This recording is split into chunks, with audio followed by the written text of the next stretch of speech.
Welcome to the Facetime with God podcast. I'm your host, Kay Farrar, and yes, you have tuned in to the right place because we're bringing Christ to the culture and the culture to Christ because the gospel's not for old times, it's for all times. So we've got relevant topics, real people, and we're starting right now. All right, so welcome to another episode, of FaceTime with God. And we have none other than the Mr. Tim Lewis in the house. Give it up, give it up. Welcome. Thank you for having me. Quiet. Okay, the puppy got to welcome you too. Okay. So the puppy just welcomed you, so that was good. Thank you. So, all right. So, Mr. Lewis, we're gonna put you on the rapid fire. Okay. So give us the quick 60 seconds. Who is Tim Lewis? Man of God. All right. Husband. All right. Father. Brother. Uncle.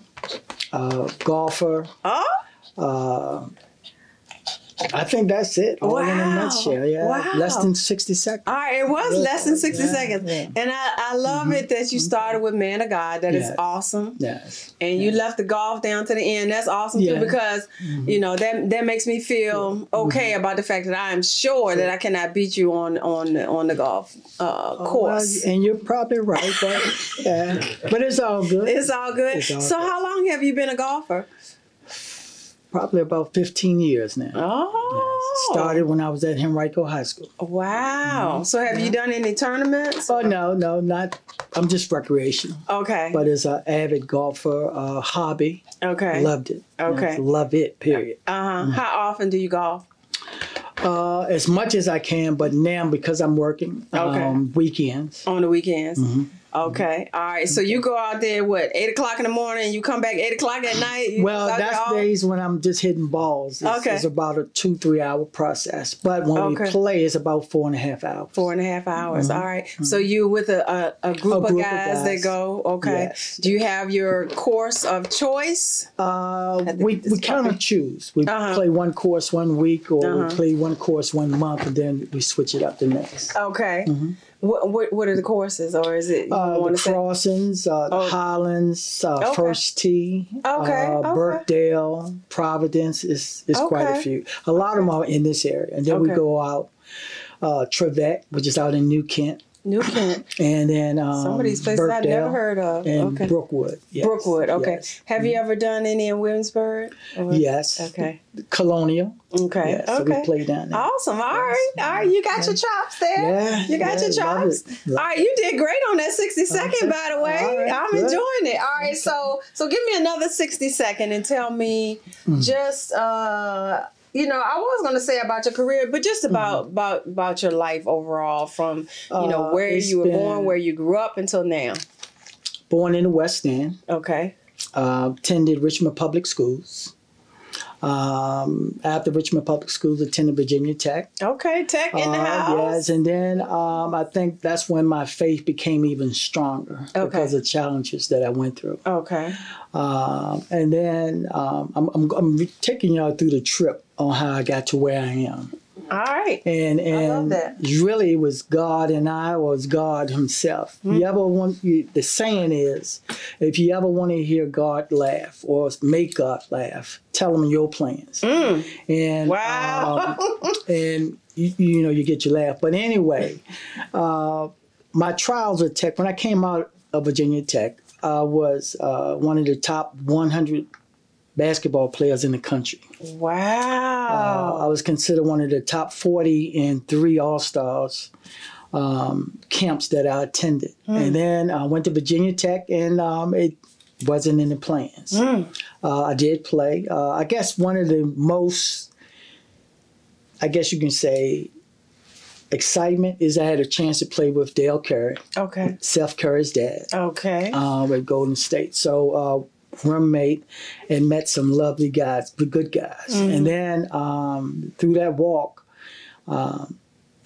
my dream wasn't fulfilled. But when you have a talk and when you talk with God and you pray, he made me see a lot of things differently because it wasn't his plan. Wow. It was mine. And I learned that. And one thing I asked him in our sessions is that if I had an opportunity, I was placed on academic probation my senior year. During those years, basketball was not considered, basketball was the elite. Education was second. Wow. So therefore, a lot of the players, football and basketball players at Tech, you stayed eligible long enough to play. But then after your playing days were over, or once you reach senior level, that is it. And I'll never forget this as long as I live. I was pledging Kappa Alpha Psi fraternity.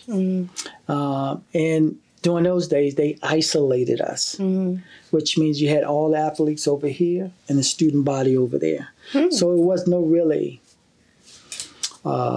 communication and whatnot, other than meeting my wife and dating my wife and meeting somebody outside of the rim. Okay.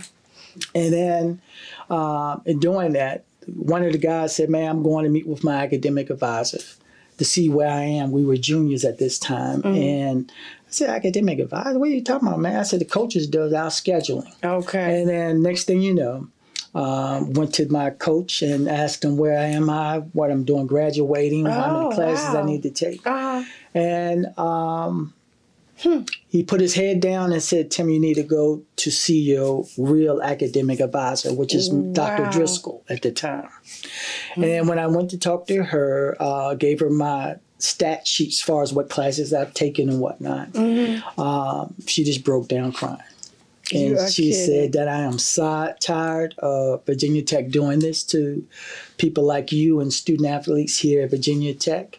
But she told me I was 3 years behind, even including the year I'm in now, and then 2 years after that before I graduate. So we finagled as much as we could, but basically what happened was I was taking all the harder classes at the end, and that wasn't doing well. So I was placed on academic probation. And then after that, came home, had to sit out a year. But during that time, things started changing, started working, started making a couple of dollars, moved out, had my own apartment. Wow. So it changed. But then I had a moment to myself, God and I asked him if I could go back to school and get my degree, that I would make sure that this would never happen to nobody else. Wow. So God and I did that. We met a young lady, Mrs. Squires. There was a program that was going out and at VCU, and it was athletes who needed to get their diplomas, because at that time they found out across the country that a lot of schools were doing it. A lot of players, athletes, was not graduating. All right, so let me just pause. I just want to learn a little bit more about that, because tonight we really, and I almost feel like we're definitely going to have you back to talk more about education, seriously. But this is a deeper dive for us, right? Because the family unit is huge for us. But to be honest, it's kind of like tied, and I think education might be first, really, as far as this new ministry, right? That God has launched, right? So, which we're going to be doing some different things that we might not think is ministry. And for those who are looking at this podcast, sometimes, I know people enjoy it because we get great feedback, but they might not really understand all of what we're doing. Only thing I can tell you is just keep watching.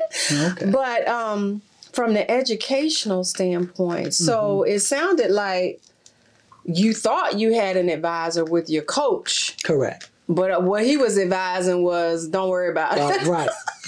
But long as you're eligible to play each semester. That was it. Okay. That was it. But then in your senior year, you found out that it was trouble. Yes. So did you continue to play while you were working on getting your education? No, I played out my senior year. Okay. And then that's when I guess you could say it hit, because at that time we're taking classes. Okay. And then that's when it just went south.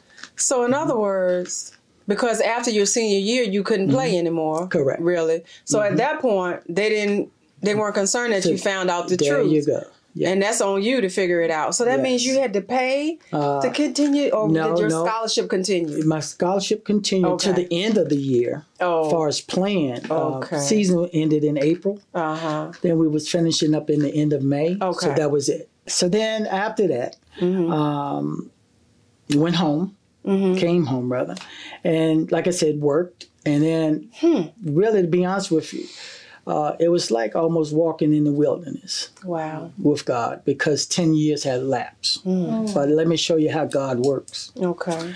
Mrs. Squires, who's a friend of my mother-in-law, heard about a program through VCU about athletes, because this became such a problem across the country about student athletes not graduating. Wow. There's a program that the NCAA has that if you are within a year or two, they will pay for your schooling to go back to school. Wow. That's how God works. Not only that, the church that I was attending at that time, the athletic director was from our church, athletic director at VCU. Okay, wow. You see how God works? Wow. So I end up talking to her. I know her. Wow. Dr. Frida Goff was her name. Okay. And sat down with her after church, and she said, sure, Tim, I'm pretty sure Virginia Tech has a program. So called the people at Tech, sure did, and we went up there, had to have some papers signed off. We did that. Then after that, talked to Dr. Ursula Wash, was the director of the program from the NCAA. Okay. And told her my situation. She got me hooked up at VCU. Not only did I graduate with my bachelor's, I also graduate with a master's. Wow. And a postmaster's. Oh.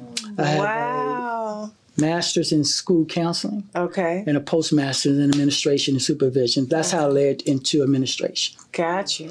So that was my walk and my talk, and continue with God. So that's how I end up where I am now.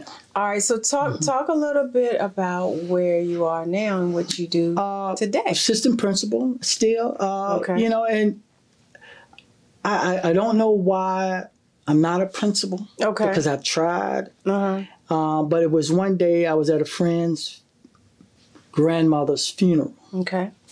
And he explained it to me this way. God has you where he wants you to be. And the impact that I have has been greater as assistant principal as if I was a principal. Because principals doesn't last long. They last 3 to 5 years, and then they move on. Okay, I didn't realize that. But now that you say that, I think about it, and they do, you know, And I've been in the system and as assistant principal probably about, I hate to say it, but it's almost 20 years. Wow. And I've made an impact greater than if I was the principal. So just like I was sharing with your guests prior to me, Trey, I have a lot of students. I have a lot of family. Matter of fact, I have students now who I had at Henrico High School. Their children attend Moody Middle School, which is where I am. Okay, okay. So, all right. So, what schools have you been assistant principal for? I know you said Henrico Moody High and School. Henrico. Okay. Wilder Middle School. Okay. And we have an alternative school, and that's called Newbridge. Newbridge. Well, that's very interesting. Tell me a little bit more about the alternative school. Alternative school it was on the middle school level, and what has happened since I've been AP, we used to have 2 schools. Newbridge, and the other one was Mount Vernon. Okay. And then times lapsed because I've also gone through probably about 5 superintendents. They decided to dismantle the schools and then sprinkle the kids into all the other schools as far as transitioning them back into a regular populated, public setting versus alternative. Okay. And the alternative is it behavioral? Or yes, it is behavior. And at that time, we had middle school and elementary. Now it's more elementary. Really? And they do have some middle school, yes. Wow. So is that a good thing or a bad thing? In other words, does that mean behavioral problems are more severe at the elementary level? Or? Well, what we have is you have mental and we have trauma. Oh, Lord. And that's what we're learning about. And if you really dive into those students, a lot of them have come from trauma. So education has not always been a focus. So behavior acts out. A lot of things dictates behavior because also academic success. And if they're not having academic success, then they turn to behavior. Yeah. Wow. Yeah, so that's, unfortunate to hear, but it's good at least that there are programs and things specific for them. Do you think, is it helping them or is it just kind of containing them? Twofold, yes and no.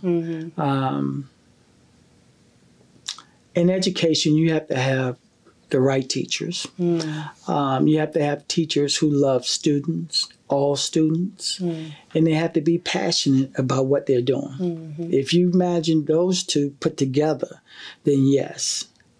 But when you don't have that, it's not a success. Gotcha. I like that and I understand that. That's a good way to bring that out. So, speaking of that, because, we see a lot of things in the schools and, I'm gonna just share just real quick, because you may not know some of my link to schools. And I'm still trying to understand where all of it came from as well. I mean, my mom was a teacher in Richmond Public Schools and she taught for 40 years. So in our community, we have a lot of teachers in our families, right, in our background. But it wasn't until I was in my 40s when I was working in the governor's office. And for some reason, the governor at that time, Governor Warner, who is now Senator Warner, and I will be reaching out to the Warner office.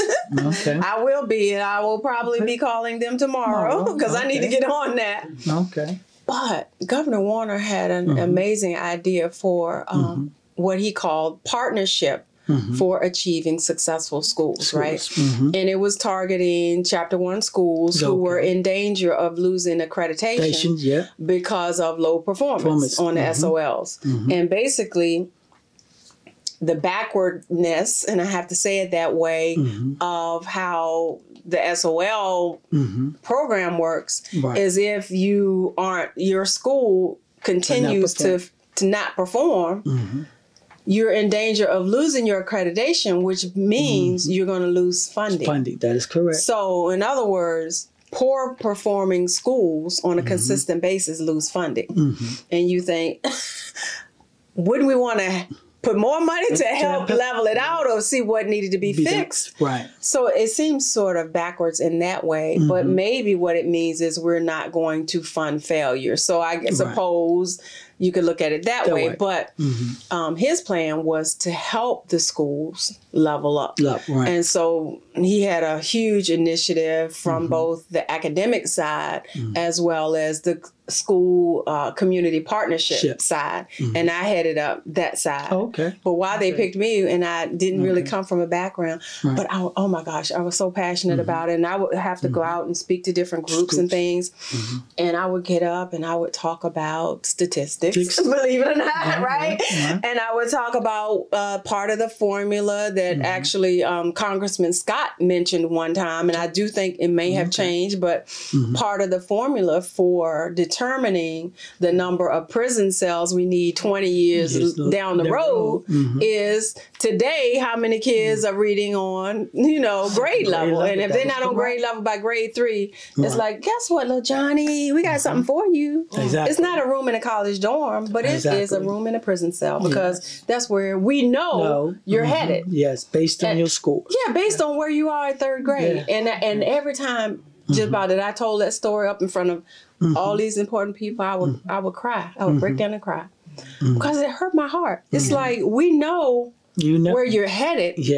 And rather than try to stop it, we're going to accommodate it by building a prison cell to house you. And I'm like, in a modern society, is that the best we can do?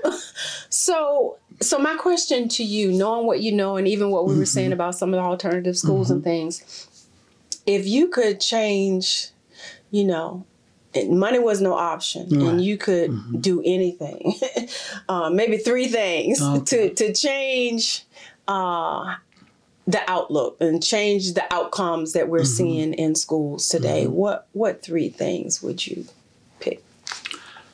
First one would be parent information and parent training. Not in raising your child. I'm gonna take a note. But educating your child. Setting high expectations for them. The second one would be elementary, because really elementary schools are your foundation. That sets your plateau for middle and high, and then the next level. If a child is not structured or strong in your foundation, it's like building a house. If your foundation is weak, can your house stand? Wow. And it cannot. We have so many students that starts with elementary, and then by the time they get to middle school, they're 5th, 6th, 7th, and 8th grade, and they're still reading on a 2nd and 3rd grade level. So to me, you've already, I don't want to use the word fail, but you are still not at your level or at your peak. So then the sad part goes from there to high school. So then when you get to high school, you still have that same kid that now is in the 9th, 10th, 11th, 12th grade, now reading on a 6th and 7th grade level. So then you go from there once they graduate. Some go off to college. As a counselor, I used to always speak of the 3s, the world of work. You go into the Navy system or the Army system type, and you go to college. Those only 3. But then there's a 4th one, because the student who is the, I don't want to say low achiever, but did not achieve, what options do they have? Then they get complacent, and then that's when you get the outside critics. And I call it the peanut gallery, because that's when you get your friends and your buddies peanutting them who didn't graduate or dropped out. Then they take them on as family. So then that life. So what the data says about what you just talked about, that's the path that they're on. And it was all based on education and based with the foundation. So that would be the second thing. And then the third thing is, Ms. Kim, is the fact that we really truly want success for the kids. Do we really want it, or is it more verbal or checking the box? We talked about this, that will get us a vote or whatever it may be, but are we really truly putting funding? Because the data tells us where it's coming from. The data tells you everything that you need to know. But if we had to build a school, I would have a strong elementary presence. Pretty much all the funding, or at least half, will go into elementary, because you have to get students to reading, writing, and arithmetic. The 3 things that your mom talked about and taught. During them days. And that's another thing.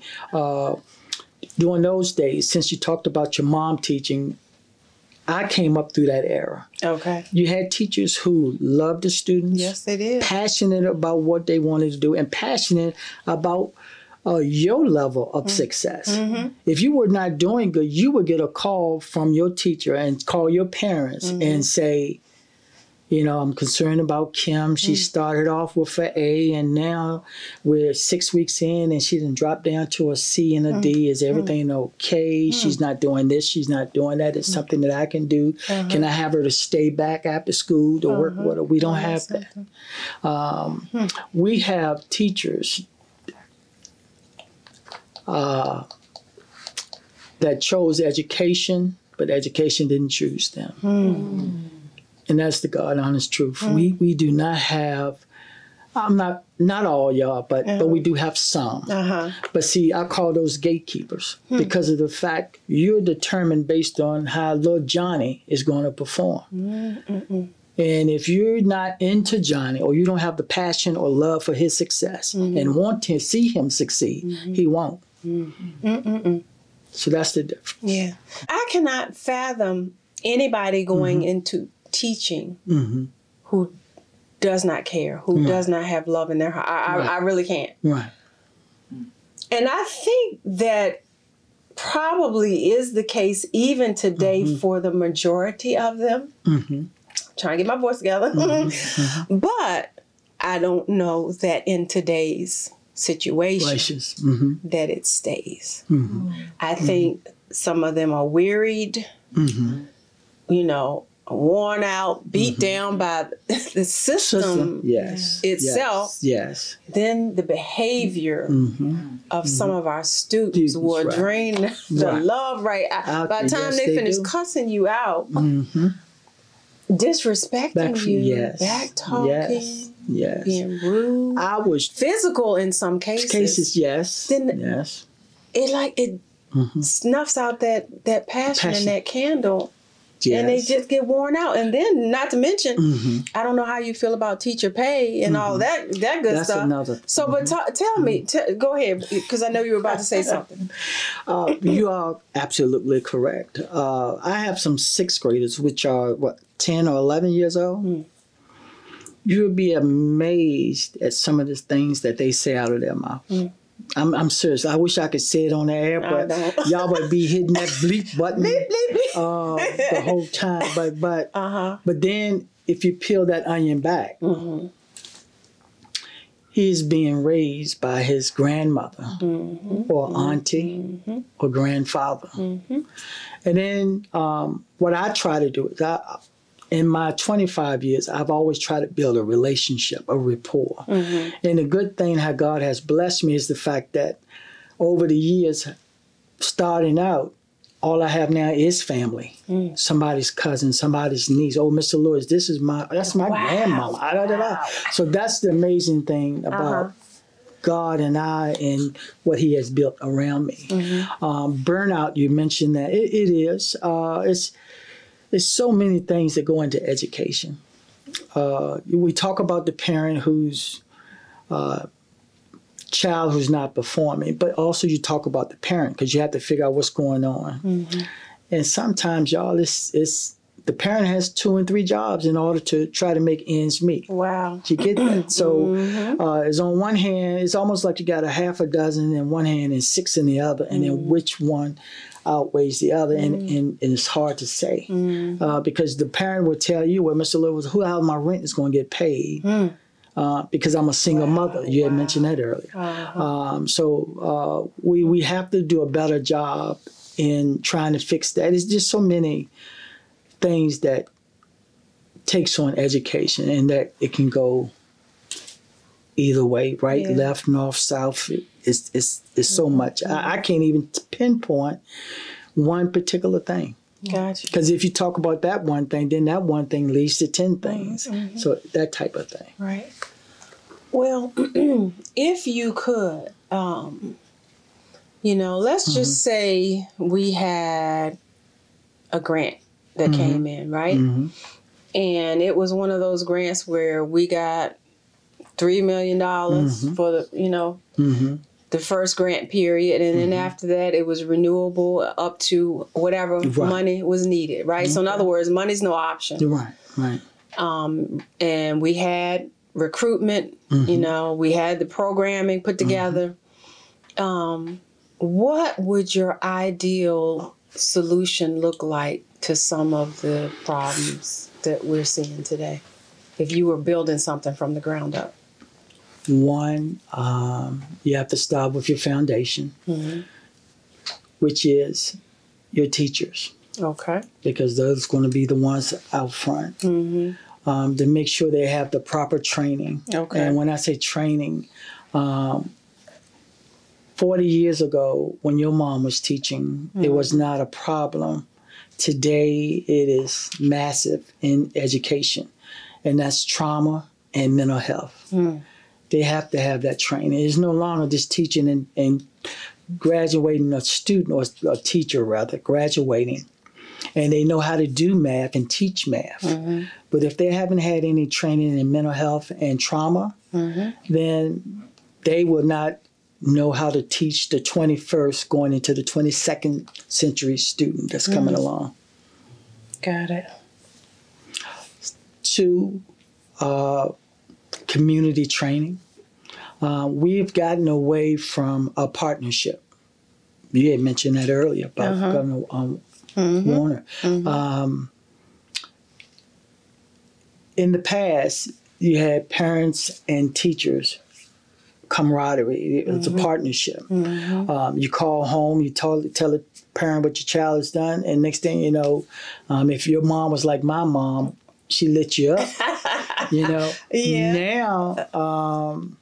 you call home and you tell a child or parent about that child, you get cursed out, ready to fight. They come up to the school in that manner. Wow. So we're gonna have to really go back and build that foundation or partnership of we're really here to help. We're not here to give you our opinion or to judge you on how you parenting, but yet between us two, the main focus is your child and how we can better serve him. The third thing would be some type of skill setting training for students from kindergarten, K through 12th grade. And what that would look like is teaching them about peer pressure. And what is peer pressure? That is the number one drug in our school system, where kids cater to. 2 is body shaming. That's another one that kids go through. Then the third one is training, as in dealing with the social relationship and social media. You'd be amazed when COVID hit, education took a blow more than what they have said in the media. Prime example, I had 6th graders coming in to Moody Middle School. The last time they were in school was in the 4th grade. Wow. Do you understand? Wow. So they have a 4th grade mentality going into a middle school where they used to have one teacher that did all the subjects. They all go to lunch. They did everything together. Now, right off the bat, they're coming into middle school where they have to go to school or go to class by themselves as far as separate classes and things like that. They really had to be retaught or reteach on how to do a lot of things. But then in doing that, that took 3 years to do that. So I have them as 8th graders now, and they're marvelous. They still little something going on, but they are a lot further than what they were when we first got them. That's what I'm talking about. But in putting that school together, those are the 3 things that we will focus on. Yeah. And then from there, every year something changes. Yeah. So and then your curriculum, and then your teaching methods, all of those play a hand too in your new school, new setting. And it's so interesting because there are some schools that are super successful. Well, I don't know, and I'm not trying to be funny, but no shame in my game. So I do remember schools in certain neighborhoods. There's still might be a public school. But it's in a more affluent neighborhood. Yes. And honestly, it seemed to me, I'm going on memory from the schools that I interacted with. They were, quote unquote, what's known as white schools. I'm not trying to be... Right, but I understand. But do we have that in any predominantly black areas where it's really successful? In terms of the whole, everything like what you were saying? Yes. We do, but not as much. I had an opportunity to work at a high school, and by the time I left there, Henrico was considered one of the top schools in the country. Really? Henrico High School. When was this? This was when Mr. Parker was the principal at Henrico High School, and I was there. Wow. 2008. 2009 or 10, what somewhere right up in there. Okay. It was in Time magazines. Really? Yes. Henrico High School. In there with Godwin, Deep Run, and Freeman, which is your white schools. Yeah. And what made the difference? Was it leadership? Because you mentioned when the principal was there. Mr. Parker was a principal who did not take no for an answer. He pushed kids. Matter of fact, in high school, you have AP courses, you have honors, and then you have college prep. Okay. If he had his way, he would put everybody in AP courses because he wanted to challenge you. And then if you fall, and not even fall, if it's just not your cup of tea, then you go down to honors. Okay, I got you. And then honors, and if we see that, okay, we didn't try that, then you go to college prep. But so many come at below, then try to reach high.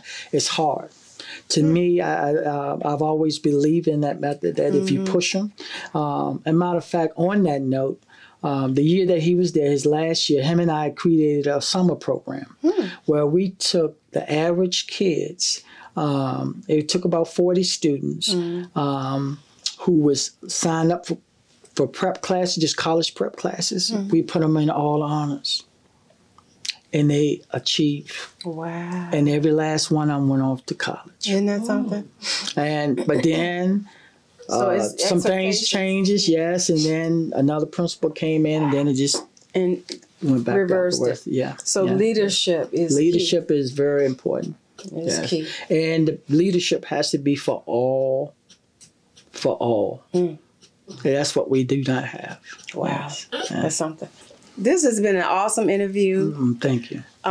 Education really is my all-time favorite topic. Well, I like a lot of topics, so I might just try to say it every week. Okay. But we do want to give you final word, whatever you want to leave us with. We're all ears. So. Something that I always share with all my students. The good thing in my 25 years, I did 12 years in high school and 13 in middle, and I always leave them with good, better, best. Never let it rest until your good is better and your better is best. Thank you. All right. Thank you. Well, that's a great final word, and we will take you at that word. Yes. So thank you, Mr. Lewis. It has been a pleasure, and please do come back because we will be calling you. And we know how to reach you. Yes. We got 2 leads. We know how to reach you. So thank you. So let's give him a round of applause.